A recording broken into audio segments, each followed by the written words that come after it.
Double cleansing. Baik, ini adalah teknik membersihkan wajah yang sangat popular. Sekarang inilah, semenjak popularnya teknik double cleansing ini, ramai yang telah mengamalkannya berjaya, tapi ada sebilangan yang memberitahu bahawa bila mereka melakukan double cleansing, sama ada kulit mereka breakout ataupun tidak berlaku perubahan yang ketara yang mereka harapkan pada kulit mereka. Jadi dalam video ini saya nak kongsikan tentang kesalahan yang biasa dilakukan oleh pengamal double cleansing yang patut anda betulkan dengan segera.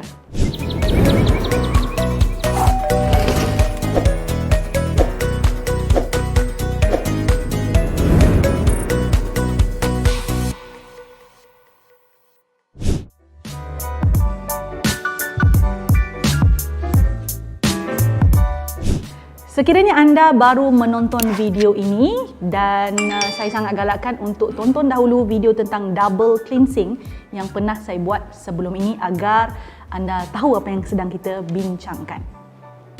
Double cleansing sebenarnya sangat bagus untuk kulit. Dia membantu membersihkan kulit dengan cara mengeluarkan kekotoran jenis minyak sekiranya memakai pencuci yang disebut sebagai oil cleanser pada step pertama dan mengeluarkan ataupun membersihkan kekotoran yang berasaskan air ataupun water based impurities ya apabila menggunakan pencuci yang kedua.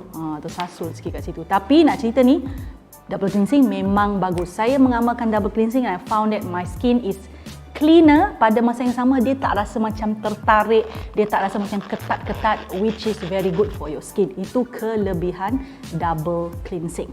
Now, ada yang mengadu bahawa double cleansing menyebabkan muka mereka breakout, ya. Dan ini memang saya tak nafikan boleh berlaku. Ada juga yang mengadu bahawa memakai ataupun mengamalkan double cleansing menyebabkan wajah mereka taklah alami perubahan seperti mana yang mereka harapkan. So, I would like to advise you to check on your habits or your actions on doing double cleansing. Apa yang dibuat semasa membuat double cleansing itu, kerana selalunya ada langkah-langkah kecil yang silap yang menyebabkan double cleansing itu tidak menjadi. So, what are those mistakes ataupun apakah kesalahan-kesalahan biasa dalam double cleansing?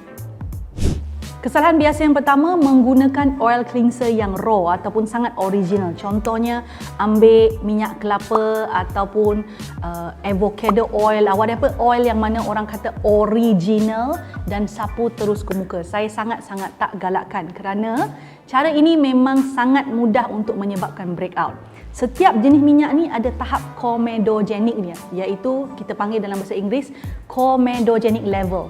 So setengah minyak dalam bentuk semula jadi boleh menyumbat liang pori-pori. Bila liang pori-pori tersumbat, memang akan menyebabkan jerawat. So that is mistake number one. Please use oil cleanser yang telah diformulasikan untuk melakukan double cleansing, bukan raw oil cleanser.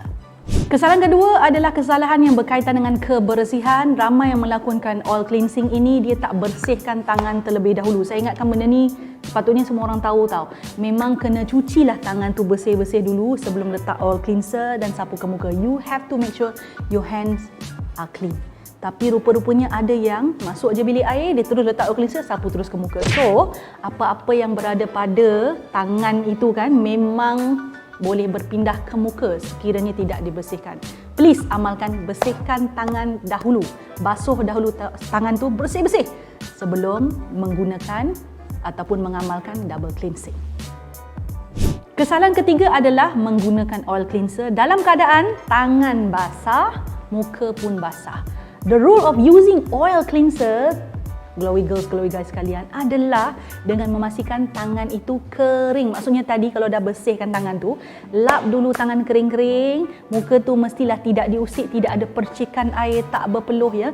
Kalau ada, ambillah tisu muka yang biasa tu, lap dulu, pastikan kering. Bukanlah minyak ataupun kita panggil solekan tu ditanggalkan. Just make sure your hands and face are dry. Baru letak oil cleanser dan dengan cara itu barulah oil cleansing boleh dilakukan dengan lebih sempurna. Kesalahan keempat adalah kuantiti oil cleanser yang digunakan terlampau sedikit sehinggakan kekotoran yang nak ditanggalkan tu tak dapat ditanggalkan dengan sempurna. Ada orang kan oil cleanser tu saya tahu dia harga dia sedikit mahal.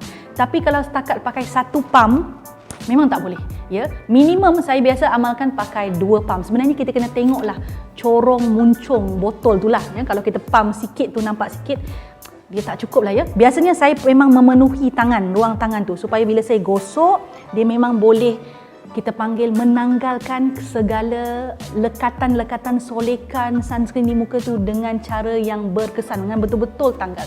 Termasuk kita nak guna ke kawasan leher juga. So, my common teknik adalah pakai 3 pump atau 4 pump. Okay? So, don't use too little. Use enough of oil cleanser terutamanya dalam oil cleansing supaya lebih berkesan. Kesalahan kelima adalah apabila menggunakan oil cleanser itu setelah dipump pada tangan tu kan, apa yang dibuat terus sapu ke muka. Selalunya sangat digalakkan sangat-sangat. Lepas kita pump, kita betul-betul gosokkan begini dekat tangan supaya tangan kita panas dan itu membantu untuk oil cleanser tu naik pada satu suhu yang tertentu dan bantu memecahkan kita punya kekotoran di wajah. Itu jauh lebih baik. So, walaupun sedikit, heat really helps in term of kita panggil emulsify, memecahkan kekotoran-kekotoran yang ada pada wajah kita. So, lepas pump, gosok dulu, kemudian baru gosok pada muka. Kesalahan keenam adalah mencuci muka dengan oil cleanser tu secara tergesa-gesa. So, when you pump oil cleanser dekat tangan, kan, kemudian kita gosok begini, kemudian kita pindahkan ke muka, take your time. Gosok dalam keadaan take your time.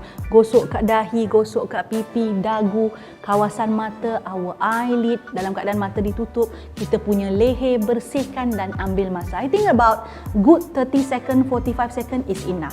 Ya, taklah terlalu lama sangat tetapi janganlah terlalu sekejap sangat. Ramai sangat orang buat sangat sekejap menyebabkan kekotoran kat muka tu tak betul-betul ditanggalkan. So, whatever is not being removed will easily clog your pores and cause acne ataupun pimple. So, hati-hati. Kesalahan ketujuh adalah selepas cuci muka dengan oil cleanser tu, kita ada satu step iaitu kita perlu tambahkan sedikit air pada tangan kita yang dipenuhi minyak, sedikit saja. Tujuannya adalah untuk emulsify. Emulsify ni bermakna kita kena campurkan minyak dan air. So kalau kita campurkan emulsify tu, kita akan nampak tangan kita ada putih-putih.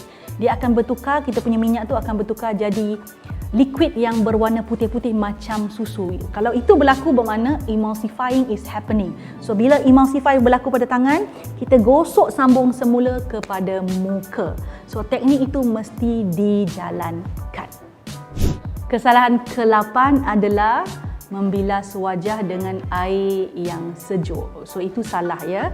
Lepas kita sapu minyak yang pada tangan tu ke muka, oil cleanser tu ke muka, kemudian kita emulsify dengan tambah air, kita gosok lagi sekali kan. Selepas itu kita kena bilas keseluruhan wajah kita dengan air yang sedikit tinggi suhu dia, maksudnya macam suam-suam gitu. Tak boleh suhu bilik sedikit tinggi. Cara saya biasanya kalau saya dekat bilik air, so kalau pipe tu katalah tak ada yang air panas dengan sejuk tu kan, buka shower pun tak apa, tapi jangan panas sangat, just enough little bit of heat supaya dia tidak sejuk ya, dan membolehkan pembersihan minyak yang pada muka kita itu dilakukan dengan sempurna. Kesalahan ke-9 ini juga ada kaitan dengan hygiene, iaitu tidak mengelap wajah selepas dibersihkan dengan oil cleanser dan sebelum menggunakan water based cleanser. Baik, saya ada satu amalan iaitu bila mana setelah saya gunakan oil cleanser, dah bilas dengan air suam dan seumpamanya tangan dah bersih, I take my face towel and dab it gently on my face to make sure all the water droplet tu tidak ada di wajah. So, kemudian baru saya akan mula proceed dengan memakai water based cleanser atau pencuci muka biasa pun namanya water based cleanser lah, yang kita kena letak sikit dekat tangan, bilas dengan air tu. Tapi sebelum tu kita bolehlah lembapkan wajah. But my suggestion is always keep yourself clean, kerana tak rugi kalau kita jadi seorang yang pembersih, terutama kalau kita nak jaga muka. So please don't rush, make sure your face dab dry dulu, kemudian baru proceed dengan mencuci muka dengan water based cleanser.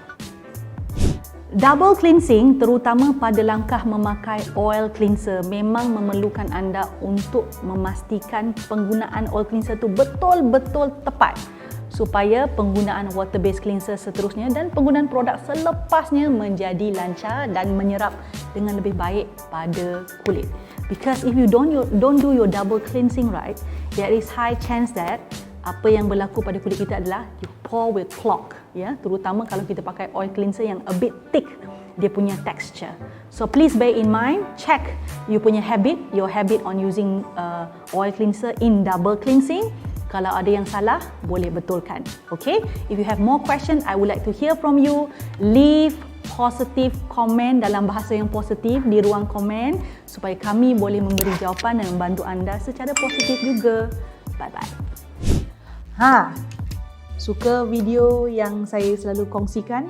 Apa kata? Jangan apa kata, buat sekarang, ya. Subscribe channel saya, like, share dan pastikan tekan butang loceng tu. Yang ada loceng tu, yang cute-cute loceng kecil tu tekan supaya anda mendapat notifikasi setiap kali saya masukkan video baru. Jangan terlepas, jangan tertinggal. Buat sekarang.